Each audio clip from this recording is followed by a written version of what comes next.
সম্পর্কের প্যাচ, romantic plus action, পর্ব 25। লিখেছেন আয়াতুল মুনতাহা মিম। রাহাত মনকে ওর এক্সামে পৌঁছে দিয়ে যখন বের হচ্ছিল, হঠাৎই তার চোখ পড়ে এক আজ্ঞান্তকের দিকে। পা থেমে গেল, চোখ দুটো তীক্ষ্ণ হয়ে উঠল। ভালো করে তাকিয়ে দেখে, এ তো সেই মুখ যাকে সে দিনের পর দিন খুঁজে ফিরছে। তড়িঘড়ি করে পকেট থেকে ফোনটা বের করে সে হাতে আঁকা ছবিটার সঙ্গে মিলিয়ে নেয়। না, ভুল নয়, চোখ, মুখ, ভঙ্গি, গঠন সবই মিলে যায়। সে আজ্ঞান্তক আর কেউ নয়, সেই হচ্ছে রাফাত, যে তার মন পাখির শরীরে আঘাত করেছিল। রাহাতের বুকের ভেতর আগুন জ্বলে ওঠে, চোখ রক্তবর্ণ হয়ে ওঠে। সে দাঁতে দাঁত চেপে ফিস ফিস করে বলে, যেদিন আমার মনের দিকে হাত তুলেছিলি সেদিন থেকে আমার বুকের ভেতর এক আগুন জ্বলছে। ওকে শেষ না করে এই আগুন নিভবে না, আর আমি শান্ত হব না। রাহাত রাস্তাটা দ্রুত পার হওয়ার চেষ্টা করছিল। চোখে তখন শুধুই রাফাত, যাকে আজ সে ছাড়বে না। ঠিক তখনই এক ভিক্ষুক সামনে এসে দাঁড়ালো। বাবা, একটু ভিক্ষা দে না, 2 দিন ধরে পেট পুড়ে কিছু খাই নাই। রাহাত থেমে গেল। এক মুহূর্তের জন্য রাফাতকে চোখের আড়াল হতে দেখে বুকটা কেঁপে উঠল, কিন্তু তবুও সে পকেটে হাত ঢুকিয়ে যা ছিল সব বের করে ভিক্ষুকের হাতে তুলে দিল। ভিক্ষুকের চোখে জল, কণ্ঠ কাঁপা। আল্লাহ তোর উপকার করুক বাবা, তোর মনের সব ইচ্ছে যেন আল্লাহ পূরণ করে। রাহাত নিঃশব্দে মাথা নিচু করে দাঁড়িয়ে থাকলো। এক অদ্ভুত শান্তি যেন কিছুক্ষণের জন্য বুক ছুঁয়ে গেল। রাফাত আর সেখানে নেই। রাহাত চারোদিকে তাকায়। ভিড়ের মাঝে হাওয়ার মতো মিশে গেছে সে। রাহাতের চোখ রক্তিম হয়ে ওঠে, দাঁতে দাঁত চেপে ফিস ফিস করে বলে, একবার যখন তোর দেখা পেয়েছি তখন জানি তুই আবার সামনে আসবি। আমি অপেক্ষা করব। তার বুকের ভেতর হু হু করে ওঠে, যেন কোনো শিকারী এবার নিজের শিকারকে হাতছাড়া করেছে। মেহেরাব, কোথায় কোথায় আরমান? এখানে তো কেউ নাই। রাইসা খান, তুমি আমাকে মিথ্যা বলছো? তুমি কি জানো না এর পরিণাম কতটা ভয়ঙ্কর হতে পারে? মেহেরাবের চোখে জ্বলে ওঠে রাগের আগুন, গলার স্বরে কাঁপুনি। রাইসা কাপা গলায়, বিশ্বাস করুন, আমি সত্যি ওনাকে এখানেই রেখে গিয়েছিলাম। হঠাৎ কোথায় গেলেন উনি আমি নিজেও বুঝতে পারছি না। মেহেরাব ফুঁসতে ফুঁসতে, বুঝতে পারছো না? না, কি আমার সঙ্গে খেলতে বসেছ? এক মুহূর্ত দেরি না করে মেহেরাব এগিয়ে এসে রাইসার গলা চেপে ধরে। রাইসা ছটফট করতে থাকে, মুখে আতঙ্কের ছাপ স্পষ্ট। রাইসা শ্বাসরুদ্ধ কণ্ঠে, আপনি দয়া করে আমাকে ছাড়ুন, আমি সিসিটিভি ক্যামেরা চেক করে দেখছি। মেহেরাব কিছুক্ষণের জন্য স্থির তাকিয়ে রইল, তারপর ধীরে ধীরে হাত সরিয়ে নিল। রাইসা হাঁপাতে হাঁপাতে দূরে সরে গিয়ে নিজের মোবাইল বের করলো। দ্রুত অ্যাপ ওপেন করে ক্যামেরা ফুটেজ দেখতে শুরু করলো। তার আঙ্গুল কাঁপছে, চোখে ভয়ের ছায়া স্পষ্ট। সিসিটিভি ফুটেজে দেখা যায় আরমান একাই খোঁড়াতে খোঁড়াতে ঘর থেকে বেরিয়ে গেছে। জঘন্যভাবে আঘাত পাওয়ার পরও একটা মানুষের শরীর কিভাবে চলতে পারে সেটা আরমানকে না দেখলে বোঝা যেত না। কই মাছের প্রাণ সহজে মরে না। মেহেরাব, এবার আরমানকে আমি খুঁজে নেব। তুমি মুক্ত রাইসা খান, যাও, আমার নিশানা থেকে অনেক দূরে চলে যাও। রাইসা, কিন্তু আপনি তো বলেছিলেন আরমানকে আপনার হাতে তুলে দিলে আপনি আমাকে সব সত্যি বলবেন। মেহেরাব, সত্যি? কিসের সত্যি? আর তুমি তো তোমার বাপকে আমার হাতে তুলে দিতে পারোনি, যাও এখান থেকে। রাইসা, কিন্তু আমি জানতে চাই আমি কার সন্তান, আমার মা কে?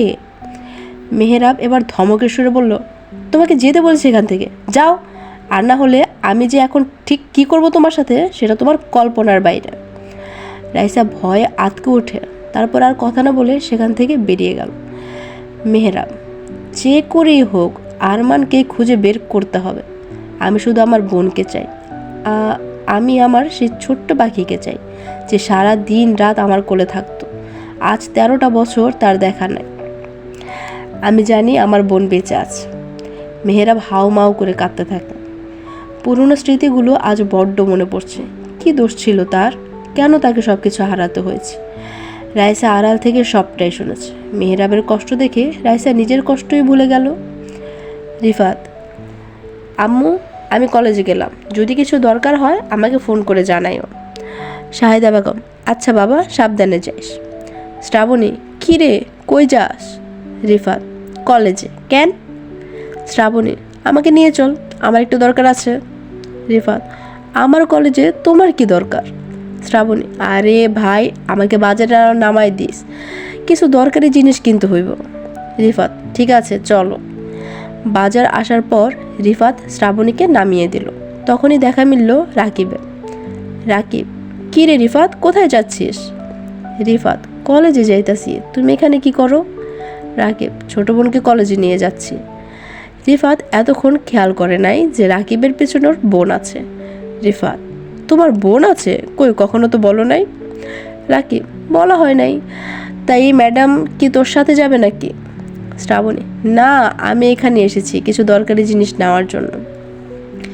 রিফাত, আচ্ছা আপু, তুমি তোমার দরকারি জিনিস কিনে বাড়ি চলে যাও, আমি আসি। রাকিব, এই শোন, তুই তো বান্ড্রিপাড়া কলেজে যাচ্ছিস, তাহলে আশফিকে নিয়ে যা, আমার একটু জরুরি কাজ আছে, সেখানে যেতে হবে। রিফাত, ঠিক আছে, আসুন মিস আশফি ম্যাডাম। আশফি রিফাতের বাইকে ওঠে। রিফাত হিরো হিরো ভাব নিয়ে বাইক চালাতে লাগলো। রাকিব ওর বাইকটা বাজারে পার্কিং করে শ্রাবণীকে বলল, রাকিব, চলুন ম্যাম, আপনার দরকারি জিনিস কেনা যাক। শ্রাবণী, এই আপনার না জরুরি কাজ আছে? রাকিব, আপনার থেকে জরুরি কাজ আর কি হতে পারে ম্যাম? শ্রাবণী মুচকি হেসে রাকিবের হাতটা ধরে ফেলল। রাকিব যেন চমকে উঠল, এক ঝটকা হাতটা সরিয়ে নিল। শ্রাবণী, কি হলো, এমন করছো কেন? রাকিব, না মানে কেমন যেন কারেন্ট লাগলো। শ্রাবণী এবার হা হা করে হেসে উঠল। তারপর রাকিবের হাতটা আরও শক্ত করে ধরল। রাকিব মনে মনে, উফ, সুশ্রী লাগতেছে রে। হৃদয় আজ রাহাতের নির্দেশে 30 গোডাউন এসেছে। কাজ শেষে নদীর পাড়ে বাইকের সাথে হেলান দিয়ে দাঁড়িয়ে আছে। এক হাতে ধরা চায়ের কাপ, মাঝে মাঝে চুমুক দিচ্ছে।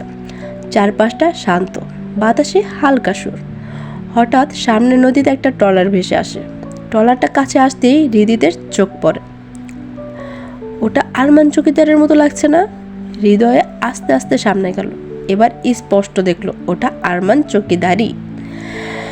খোঁড়াতে খোঁড়াতে ট্রলার থেকে নামলো। সে সময় হৃদয়ের সামনে গিয়ে দাঁড়ালো। হৃদয়, এ তো দেখছি মেঘনা চাইতেই বৃষ্টি। আরমান থমকে গেল। বিপদ যেন আরমানের পিছুই ছাড়ছে না। আরমান কথা বলার চেষ্টা করছে, কিন্তু ওর মুখ দিয়ে স্পষ্ট ভাষা বের হচ্ছে না। হৃদয়, কি শোনা, মুখ দিয়ে কথা বের হচ্ছে না? এতদিন কোথায় ছিলে সোনা পাখি? চলো, আজকে তোমাকে উত্তম মাধ্যম থেরাপি দেওয়া হবে, তারপর যদি একটু কথা তোমার মুখ থেকে বের হয়। এক্সাম শেষ করে মন গেটে দিয়ে বের হলো। সামনে তাকিয়ে দেখলো এক মেয়ে রাহাতের হাত ধরে কি যেন বলছে। রাহাতের হাত ধরে দেখে মনের বুকের ভেতরটা কেমন মুচড়ে উঠল।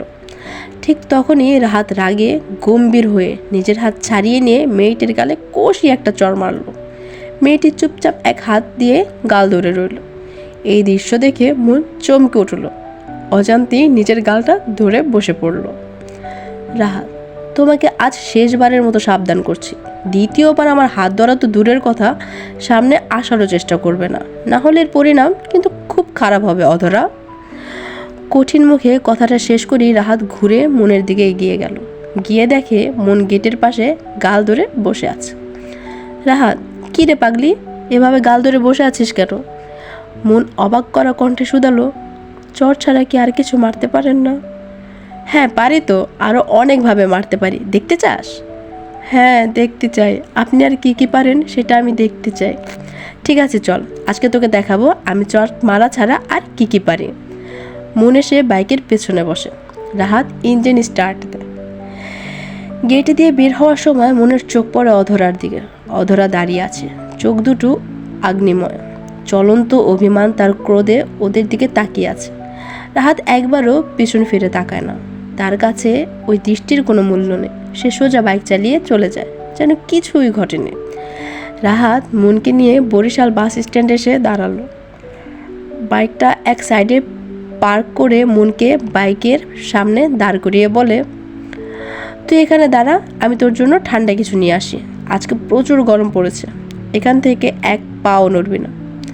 মন মুখ ভেঙচি কেটে বলে, ঠিক আছে ঠিক আছে, এক পাও নড়বো না, যান আপনি, তাড়াতাড়ি আসবেন।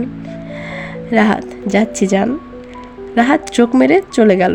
আর মন একা একা বক বক করতে লাগলো, ইস, আসছি যান বলতে আসছে, কালকে আমার সাথে ধমক দিয়ে কথা বললো, একবারের জন্য সরি বললো না।